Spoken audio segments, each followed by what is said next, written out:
Dr. Jeff Bolton recently told me something that a professor of his at Virginia Tech told him.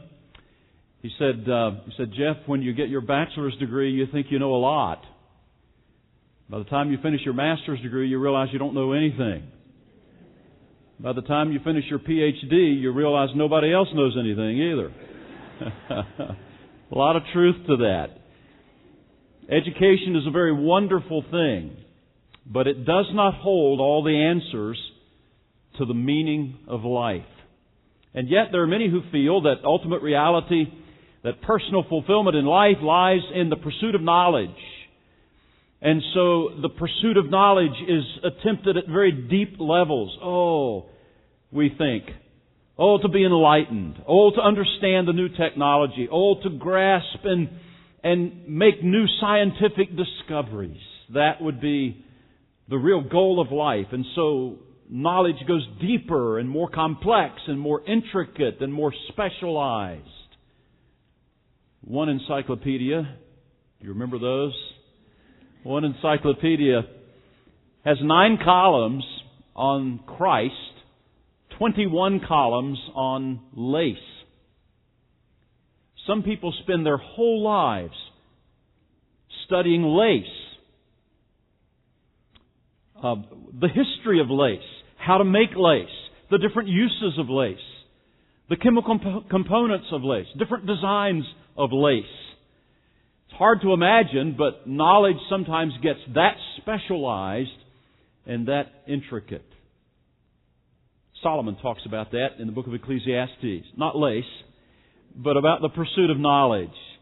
In Ecclesiastes chapter 1, I invite your attention to that book, Ecclesiastes chapter 1, where we will find Solomon talking about the frustrated scholar. Just to review a moment, remind you of the thrust of this book. Solomon begins the book of Ecclesiastes with these startling words in chapter 1, verse 2. Meaningless, says the teacher, utterly meaningless. Everything is meaningless. And with those startling words, he kind of grabs us by the throat and pulls us close to him and says, I've got something to say to you. And in the next few verses of the first chapter, he says, I want you to face a hard reality of life. And that hard reality of life is that there is a tedious sameness, a routine monotony about life. That at some point in your life, if you're really honest and if you're thinking very deeply at all, at some point in your life, that tedious sameness, that routine monotony will cause you to wake up some morning saying, is this all there is to life? Surely there's got to be more. What's the real purpose of life anyway? What is there really of substance in life with all of this tedious sameness? Given that background, an introduction to the book, Solomon then spends the rest of the first 2 chapters of his book talking about several ways that people pursue real meaning and purpose and fulfillment in life.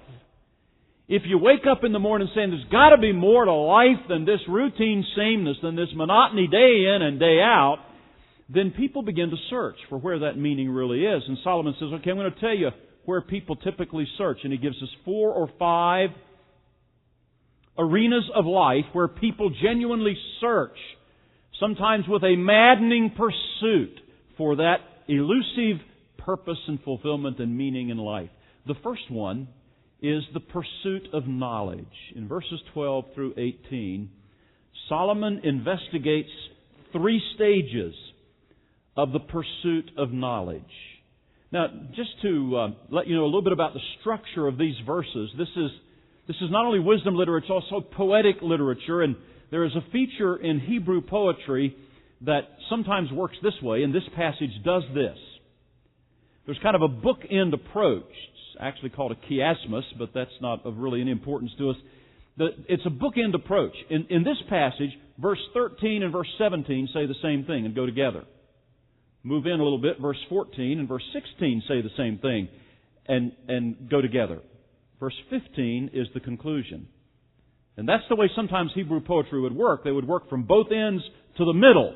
And verse 15 really is the conclusion, and then he reinforces that conclusion in verse 18 once again. So that's what we're going to do. We're going to take the passage as it's structured, as it's designed to be understood, with verses 13 and 17 going together. In those two verses, Solomon gives us the first stage in the pursuit of knowledge. The first stage is the search for knowledge, obviously. And then you get the attainment of knowledge, and then the application of knowledge. But the first stage in this pursuit of knowledge is the search for knowledge. And Solomon describes that. Look at verse 13. Verse 12 says, I, the teacher, was king over Israel and Jerusalem. Verse 13, I applied my mind to study and to explore by wisdom all that is done under the heavens. What a heavy burden God has laid on mankind. Now skip down to verse 17. You'll find much the same thought. Then I applied myself to the understanding of wisdom and also of madness and folly, but I learned that this too is a chasing after the wind. What you find in these verses is Solomon does two things. He describes two things about this search for knowledge. First of all, he describes the intensity of the search. It's clear from the words he uses that he plunged in wholeheartedly with intensity into this search. And I can remember, many of you have experienced that if you've had much educational experience. I can remember my first year of Hebrew in seminary. Now, Hebrew is a very difficult language. It's not at all like English. None of the letters in the alphabet look the same. So it's a very humbling thing. The first thing you have to do in learning that language is to learn the alphabet and learn how to draw the alphabet. And so the first few quizzes are learning how to draw the Hebrew letters in the alphabet. And you feel like you're in kindergarten all over again. But it's a kind of study, and Hebrew is read differently. It's read from right to left. It goes across the page differently. And so it's a very difficult language to learn. Nothing like English at all. And I remember that the professor said the first day, if you get one day behind, you might as well call it quits. You cannot get behind in Hebrew, or you will not be able to keep up.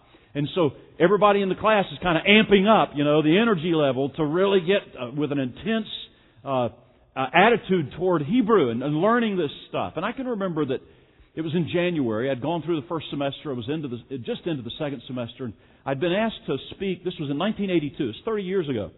I'd been asked to speak at Piedmont at the alumni rally. And so traveled from Indiana to Winston-Salem. And I remember the alumni meetings on a Tuesday morning. And I spoke at the alumni rally. I think it was somewhere around 10:30. And as soon as it was over, we hopped in the car and drove 12 hours back to Indiana. Well, I had a 7:30 Hebrew class the next morning. And I knew that I wasn't ready. I had not done my homework. I wasn't ready for the inevitable quiz that would come up. And so after preaching in Winston-Salem, driving 12 hours home, I studied for 2 hours on Hebrew. I mean, I was really into this. There was an intensity about, I've got to get this, and I can't get one day behind. Of course, I was 30 years old, too. I can remember that as well. I couldn't do that today. But there's an intensity about educational pursuits that Solomon describes here in these words. Look at it in verse 13 again. He says, I applied my mind. What he's talking about there is that this search was deliberate. The intensity of this search, it was deliberate. I applied my mind, literally assigned my mind to this. I gave my mind this assignment. I appointed my mind to study this. That's how serious it was. He's not dabbling in the pursuit of knowledge. He is dedicating and devoting his mind to learning all that he can learn with the same kind of resolve and dedication and devotion and deliberate effort that you would have in any major project, a major remodeling project, a spring cleaning, a new job. It's that kind of, I'm going to dive in with all I have into this. That's the idea. I applied my mind, assigned my mind to do this. But the intensity of the search is seen in the next words too. Not only was it deliberate, it was thorough. It was thorough. Verse 13, I applied my mind to study and to explore by wisdom. 3 words there that describe how thorough this search was. He said, I assigned my mind, first of all, to study. The word study means to investigate the roots of something. This is meticulous research. This is dissertation-type research, going to the deepest levels and intricacies of arguments. That's what Solomon said, I'm going to do. I'm going to study with that kind of meticulous research. The word explore means to investigate all sides of an issue. It's not to go deeper on something, but it's to look at every angle, every facet of something. And so, not only does Solomon say, I'm going to get to the very depths of this, but I'm going to look at all sides of it. I'm going to experiment. Everything I find, I'm going to test it to make sure it holds up. I'm going to get the facts. I'm going to really study and explore everything I can. But not only was this search intense in that it was deliberate and thorough, it's also intense in that it was wide-ranging. Notice what he says in verse 13. I applied my mind to study, to explore. Oh, by the way, by wisdom, he says, using the God-given wisdom that he'd been given in answer to his prayer. By wisdom, but I'm going to explore everything, all that is done under the heavens. All that is done under the heavens. That sounds pretty wide-ranging, doesn't it?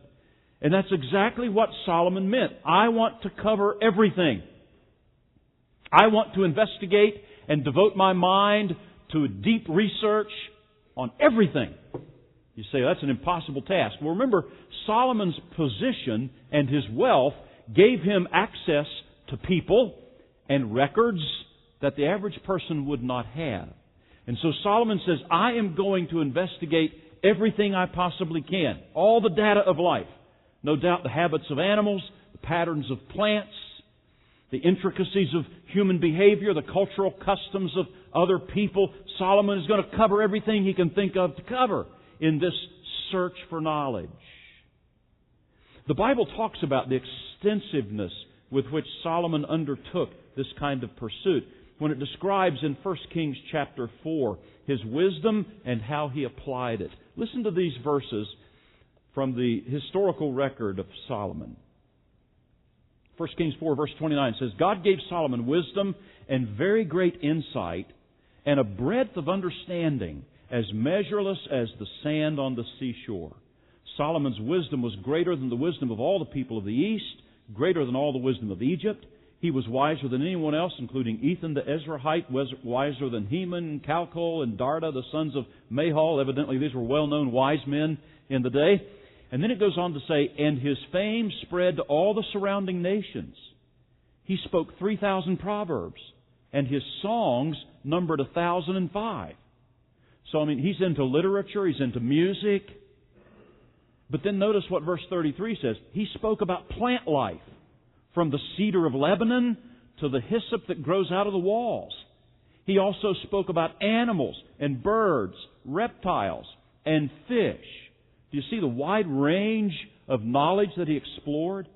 Verse 34 says, from all nations, people came to listen to Solomon's wisdom. Just about spiritual things? No. About plant life, about animal life. Those kinds of things. Sent by all the kings of the world who had heard of his wisdom. This is a kind of intense search for knowledge that no one else was doing in his day, probably, at least to the level at which he attempted it. And so here is someone who describes the intensity of his search. And in verse 17, he even says, I applied myself to the understanding of wisdom and also of madness and folly. Those two words have to do with the absurd side of knowledge, the extremes of knowledge. When you run out of legitimate things to discover, you get into the crazy stuff. And Solomon was even doing that. And so there's an intensity in his search here. The whole point is this. You will not go deeper. You will not explore more. You will not have a more wide-ranging or intense search for knowledge than what I did. You will not. But notice what he describes next. He not only describes the intensity of this search for knowledge, he describes the result of this search.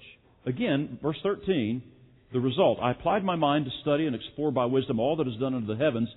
What a heavy burden God has laid on mankind. See those words, heavy burden? literally mean a burdensome task.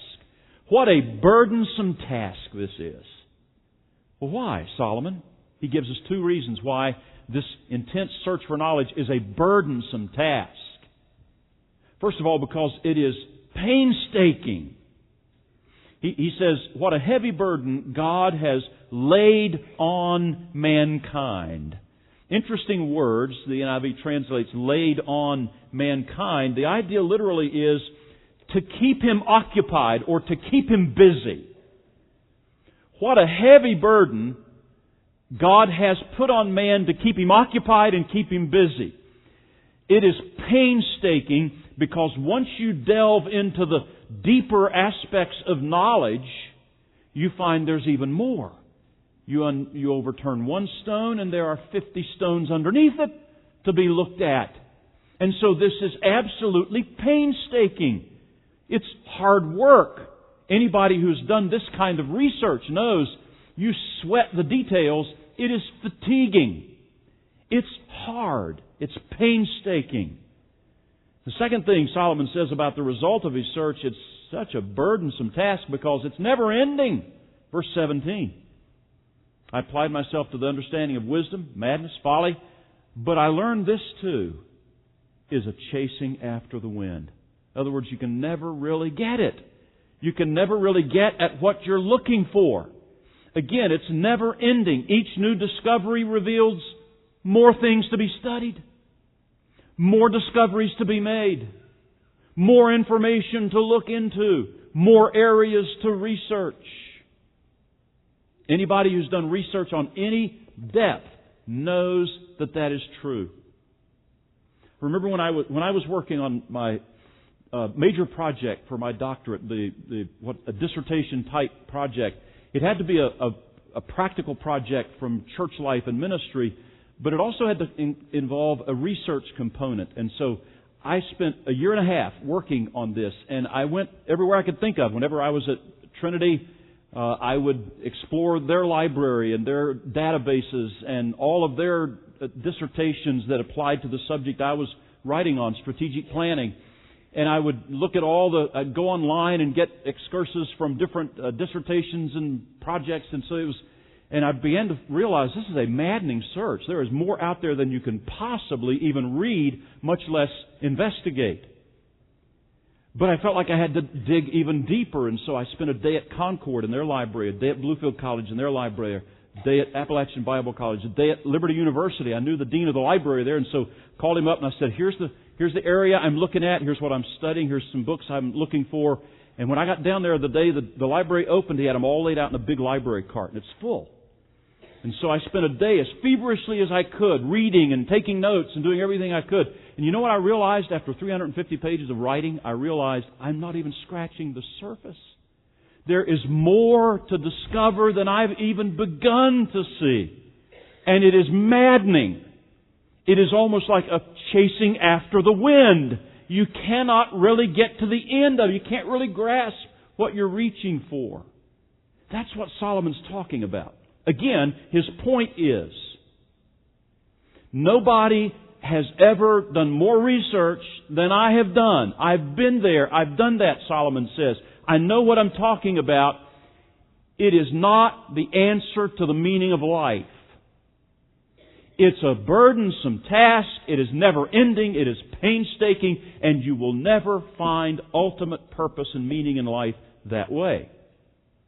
But notice this. It is a heavy burden that God has laid on mankind, he says in verse 13.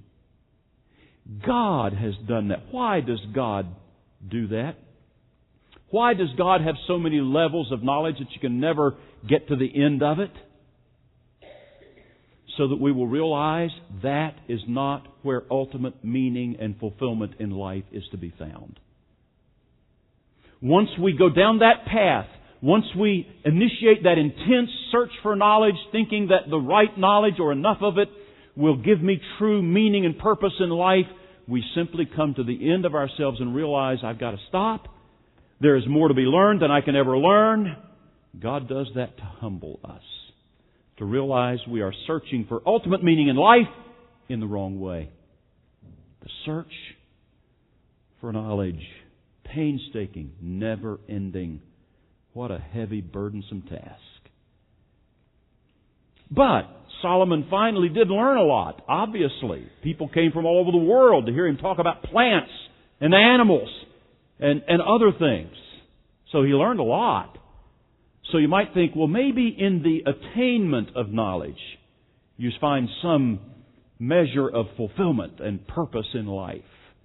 Well, Solomon deals with that in his next little coupling of verses 14 and 16, where he deals with the attainment of knowledge. The search, wow, that was awful frustrating. But once you get the knowledge, once you finish that search, you got it made, right? I'll never forget Dr. John Davis, who was a president of Grace Theological Seminary. He's been here to speak before at Bible conferences. Some of you will remember him. I remember him telling the story of when he got his doctorate in theology, and he felt like, well, I'm really ready now. I'm really ready to take on the world, theologically speaking. He was filling in at a little church near the seminary, and one day the junior girls class teacher didn't show up, and he was thrust into the classroom with a bunch of junior girls, and he was just asking some questions, and one of the girls asked him, "Who is God?"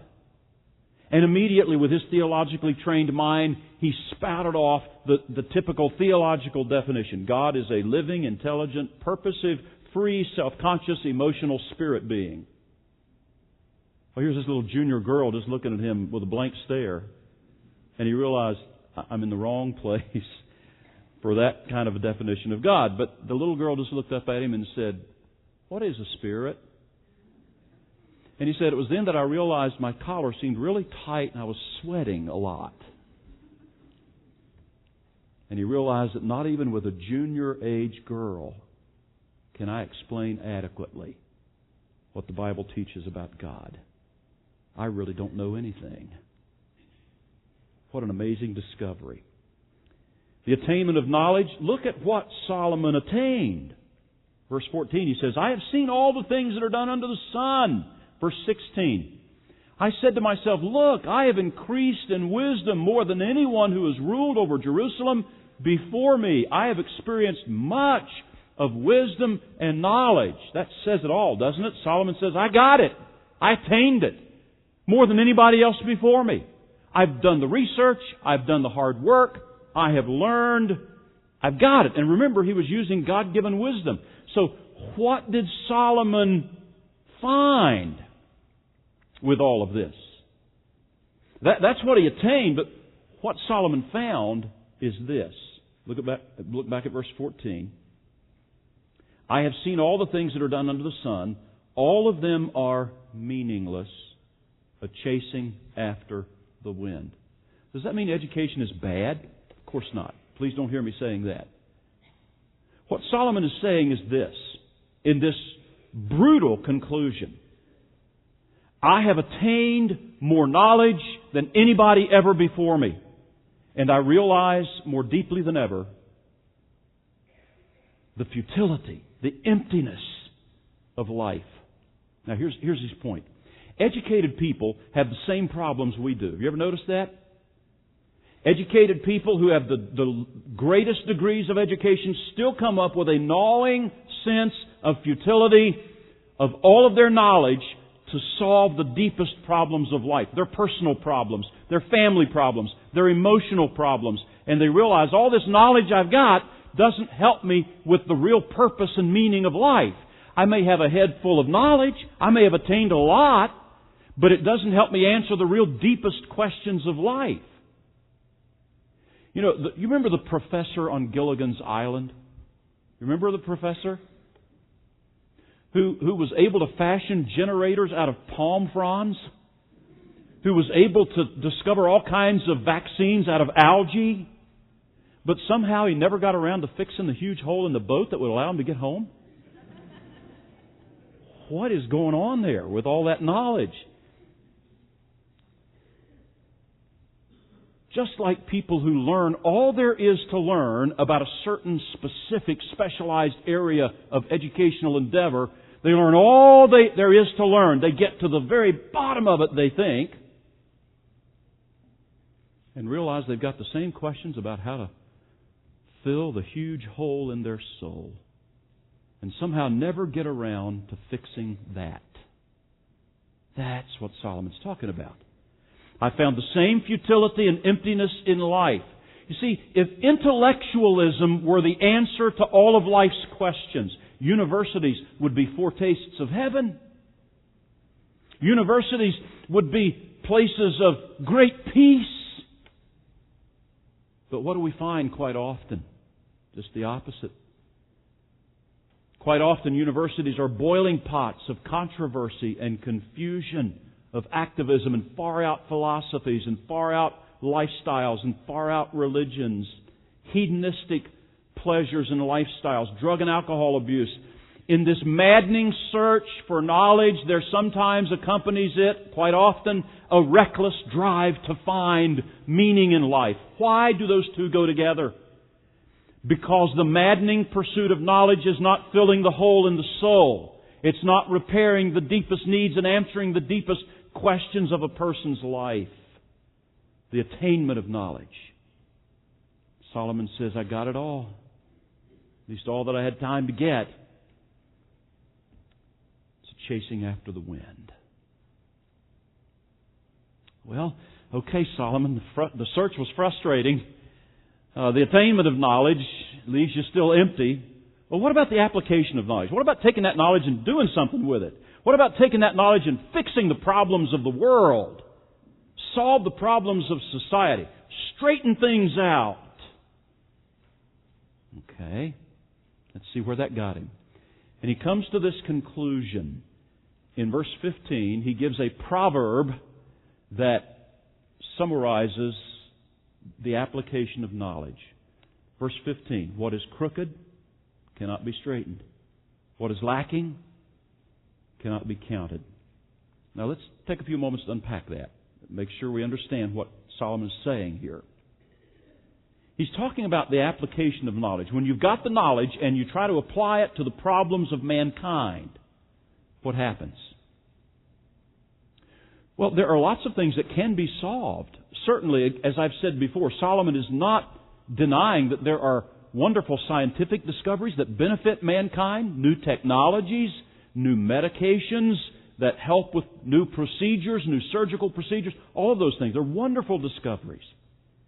And we ought to thank God for those who spend their lives investigating and studying and learning those things, uncovering what God has put into His creation. That's a wonderful thing. But Solomon's not talking about medicine. He's not talking about new technology. He's not talking about cures for diseases. He's talking about the cure for the hole in your soul. And he's saying education can't do that for you. Because when he says that which is crooked cannot be straightened, the word for crooked is a word which literally means bent, twisted, or perverse. Perverted is the idea. It's talking about the nature of man. It's talking about what we are on the inside. Yes, thank God that knowledge and search for understanding can lead us to new discoveries that will benefit mankind. That's wonderful. But it does not straighten out the twisted, sinful nature of man and get at his deepest need. It can't do that. That's what Solomon is saying. All knowledge seems powerless to really change society because it doesn't untwist the twisted nature of man. It doesn't straighten out the nature of man. David Hubbard, who's written a very excellent commentary on Ecclesiastes, says this. I like the way he says it. He says, much of what is wrong with life is not wisdom's fault. It is just the way things are.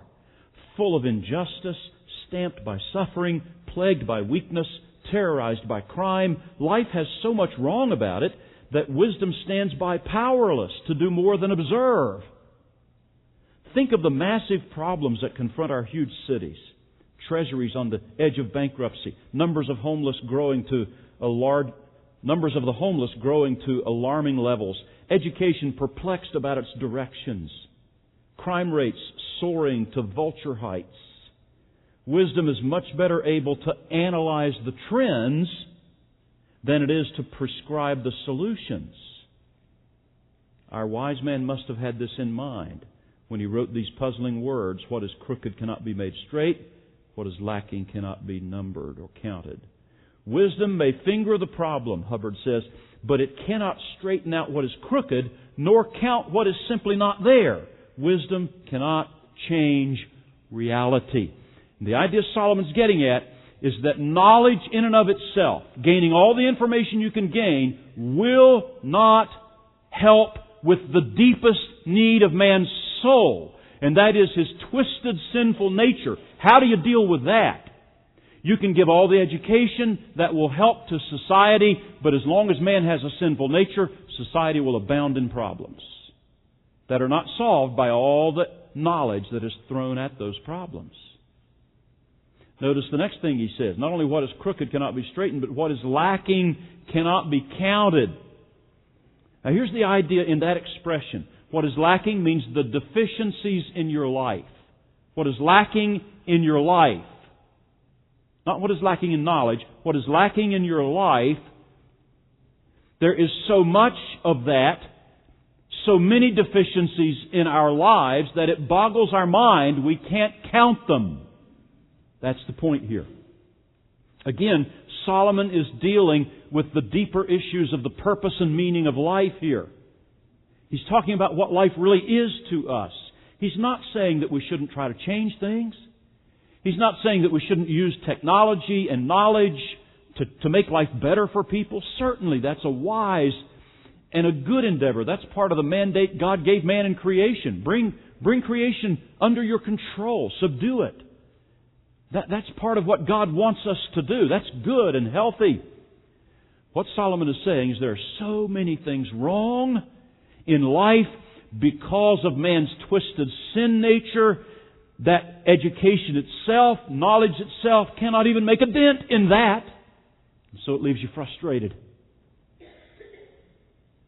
And what he's saying is that you cannot effect permanent change in man's soul with the things of this world, with the knowledge that you can gain from this world. Yale University law professor Anthony Kronman recently said this in an article I read. He said, now this is a university professor of law at Yale University. This is not a believer, as you'll see from his comments. He says, students who begin their college careers today suffer from one glaring omission in their studies. Nowhere will they really study the meaning of life. Isn't that interesting? American colleges have embraced a research-driven model of scholarship that metaphysical interests, in other words, spiritual interests is what we would say, metaphysical interests, once the subject matter of the humanities, have been all but eliminated from higher education. Because students are unable to wrestle with critical questions in the university setting, the issues are left, and I quote, he says, in the hands of those motivated by religious convictions. A prospect that he says, and again I quote, he says, is disturbing and dangerous.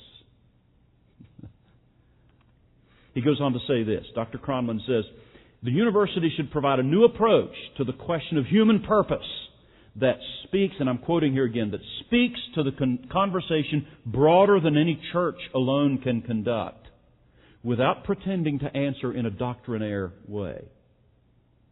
He says, our culture may be spiritually impoverished, but what it needs is not more religion. What it needs is an alternative to religion for universities to become again the places they once were. Spiritually serious, but non-dogmatic. Now listen to this next phrase. Concerned with the soul, but agnostic about God. Wow. That's the kind of drivel that often comes in the pursuit of knowledge. What Solomon is saying is, good luck with that. I don't even believe in luck. But good luck with that. Let's see where that takes you. Because I've been there and done that. I searched after knowledge with an intensity unparalleled in human history. I attained knowledge unlike anyone before me. And I'm here to tell you, it does not repair the hole in your soul. It may do a lot of wonderful things, but it will not give you ultimate purpose and meaning in life. If you're headed down that road, if that's where you're looking for it, you will be chasing after the wind, never able to put your hands on it. You will find it to be futile and a grievous task that God has given you. And so he concludes this way in verse 18. For with much wisdom comes much sorrow, literally frustration. The more knowledge, the more grief. Literally, the Hebrew word means mental pain. That's the conclusion. Frustration. Mental anguish. You know why that is?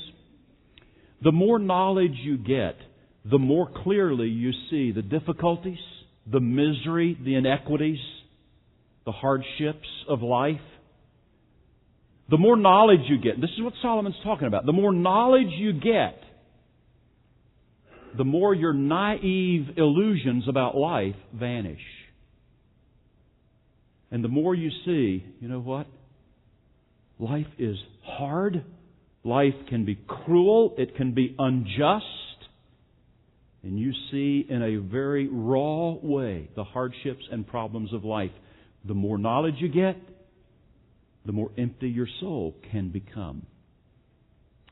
Now, please, again, don't understand me to say that education is wrong and ignorance is great. That's certainly not what I'm saying.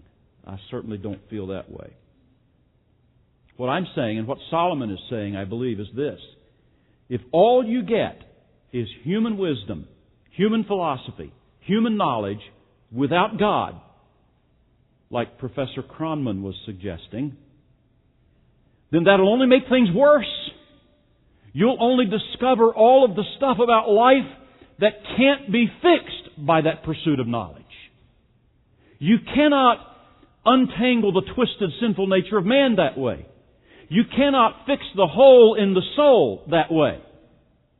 You have to begin with a relationship with God, and then all the pursuit of knowledge finds its proper place.